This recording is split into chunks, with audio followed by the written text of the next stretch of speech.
Hello everyone, welcome to Maths Reader. If you are watching this video, please subscribe my channel and hit the bell icon for more updates. Next, chapter 13, Direct and Inverse Proportions.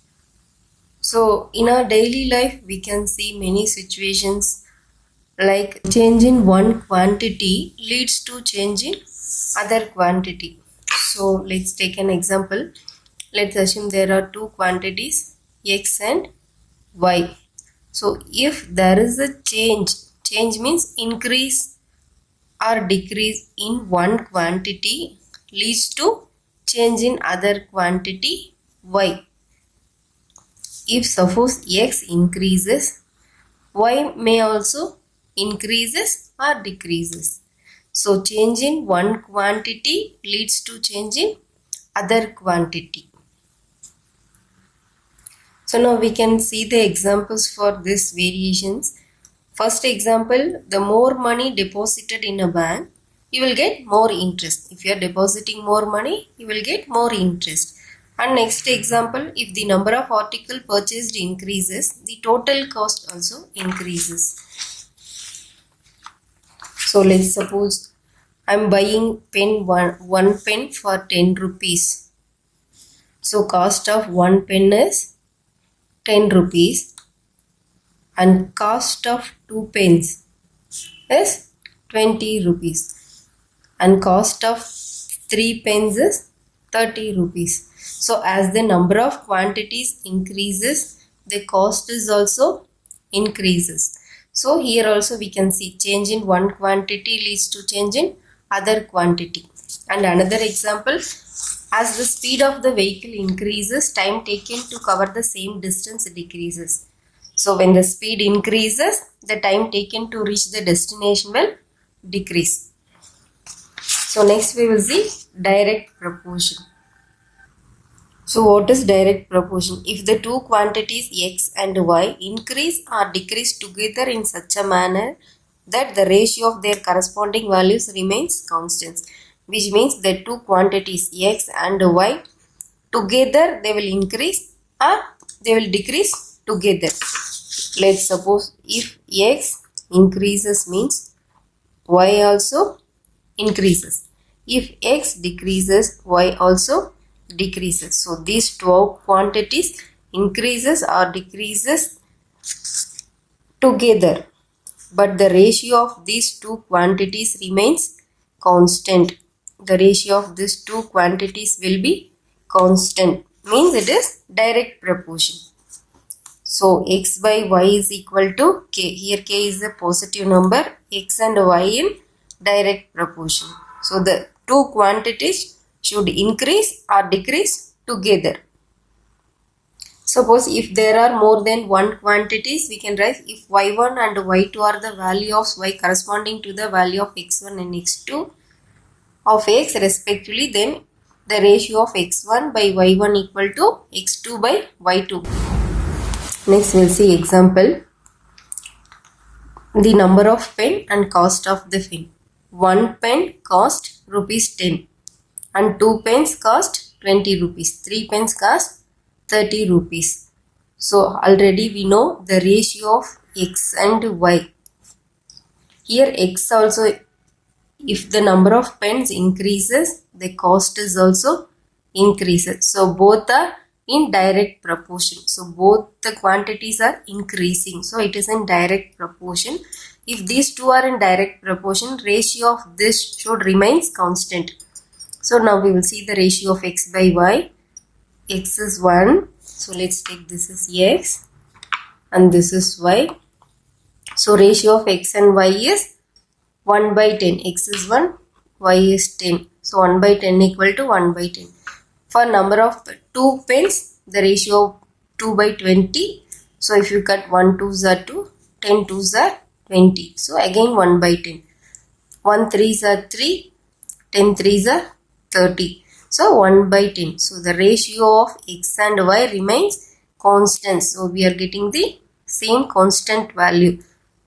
So now x and y are in direct proportion. As the number of pens increases, cost also increases. So it is in direct proportion. So next example, time and distance. So we are reaching 1 kilometer in 10 minutes and 2 kilometer we can reach in 20 minutes. So here time is increasing and distance is also increasing. So both the quantities are increasing. Here we will find the ratio of x and y. X is 10, this is x. And distances we can take it as y. So x by y. 10 by 1 is 10. 20 by 2 is 10 2s are 20, 1 2s are 2. So again it is constant. So the ratio of x and y is constant. We should get the same value. So if we get the same value for the ratio of x and y, then these two quantities are in direct proportion. Now let's see one more example. Observe the following x and y. So here it is the value of x, here it is the value of y. So here we can say 2, 4, 6, 8 are the values of x. So the values of x's are increasing. So x is increasing here. Y 24, 48, 72, 96. So obviously this is also increasing. So here both the quantities are increasing together. So x and y are in direct proportion. As x increases, y is also increases. So the ratio of x and y is a constant. So from the above table we can write x1 by y1 equal to x2 by y2, x3 by y3 equal to x4 by y4. So here we can say the values of, here we have 4 values of x. We can write this as x1, x2, x3 and x4. We can write this as y1, y2, y3 and y4. So if x and y is equal to constant, then x1 by y1 is also equal to constant. So here x and y are in direct proportion. If the two quantities are in direct proportion and their ratio is equal to constant value, so we can write x1 by y1 equal to x2 by y2 equal to x3 by y3 equal to x4 by y4. Now we can take x1 is equal to 2, y1 is 24 and x2 is 4, y2 is 48. So if we cut this, 1 2s are 2, 1 2s are 2, 2 2s are 4, 1 by 12. So here we can cut 1 4s are 4, 1 4s are 4, 2 4s are 8. So here 1 by 12 equal to 1 by 12. So the ratio of two quantities remains constant. So we are getting the same values equal to 1 by 12. Let's take another example. 4 by 48 equal to 6 by 72. Here we can 1 4s are 4, 12 4s are 48. Here 1 6 are 6, 12 6 are 72. Again equal to 1 by 12. So again we are getting the same value. So this quantity x and y are in direct proportion. So we can use x1 by y1 equal to x2 by y2 to find the missing values. So let's see one more example for missing values. Find the missing values. Here we have the values of x and y. 3, x value of x are 3, 5. Here we have a missing value. We have to find the missing value. Here we have to find the missing value of y. So here x is increasing 3, 5 and here we have to find this value. Here this 12, here 24. So obviously this y values are also increasing. So both are increasing. So it is direct proportion. So now to find the missing values, we can write this as x1, x2 and x3, y1, y2, y3. So x and y are in direct proportion. So the ratio of x and y are equal to constant. So x1 by y1 equal to x2 by y2. Here x1 value is 3 and y1 value is 12 and x2 is 5. Here let us take it as y2. Now we have to find a y2. So we can cross multiply these two to find y2. So 12 into 5 equal to 3 into y2. 12 5s are 60 equal to 3y2. So from this keep y2 here and bring this 3 left hand side. Now 1 3s are 3, 2 3s are 6, 0, 23s are 60. So now y2 equal to 20. So we have found the missing value y2. It is 20 here. Now again we have to find x3 value. So to find x3 value, we can take x1 by y1 equal to x3 by y3, or we can take x2 by y2 equal to x3 by y3, because the ratio of x and y is equal to constant, because we will get the same values for all the ratios here, as because these two are in direct proportion. So now we can take x1 by y1 3 by 12 equal to x3 is, we don't know, we have to find it, and y3 24. Now 1 3 is, we can cross multiply these two. 3 into 24 equal to 12 into x3. So 3 into 24 is 3 4s are 12, remaining one 2 3s are 6, 7 equal to 12 x3. So now keep x3 here, 72 divide by, so this 12 will come to denominator. So we can divide by 2 table, 6 2s are 12, 3 2s are 6, remaining one 6 2s are 12, again 3 2s are 6, 1 2s are 2, 8 2s are 16. So again we can divide by 3 table, 1 3s are 3, 6 3s are 18.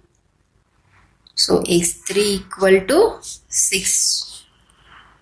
So we have found x3 is 6. So x3, x values are 3, 5 and 6.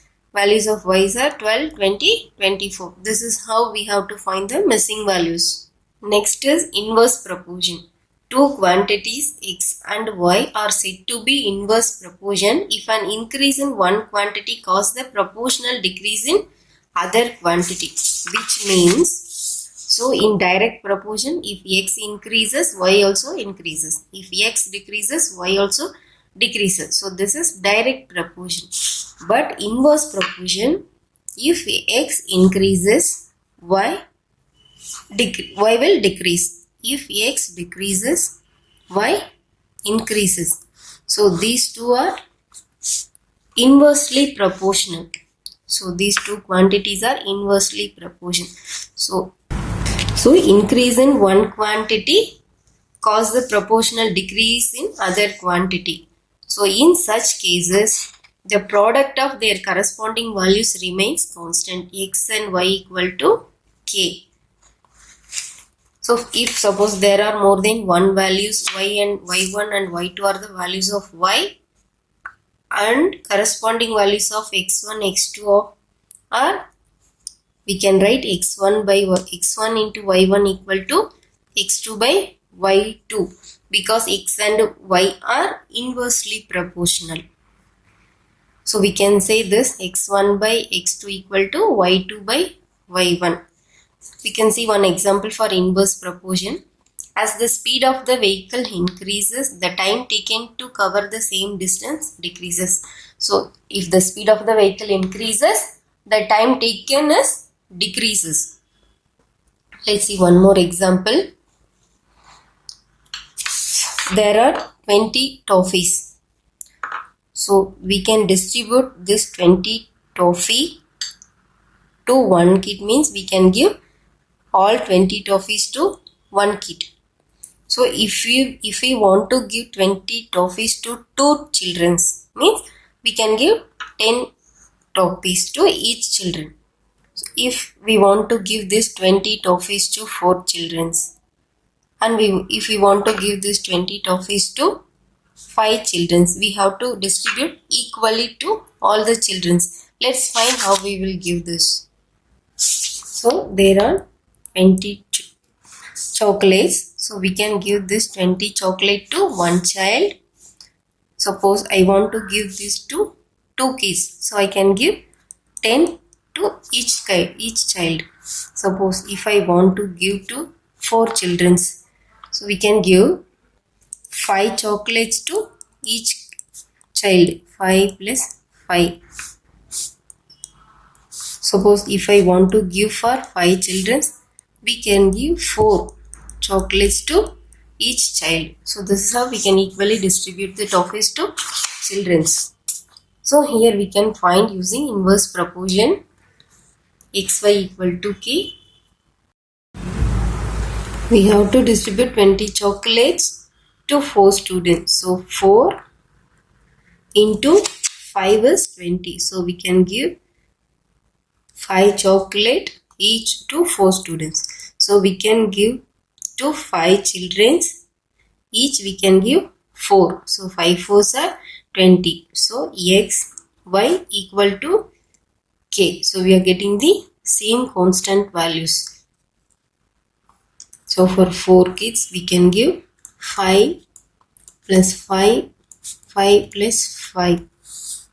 For 5 kids we can give 4 chocolates each.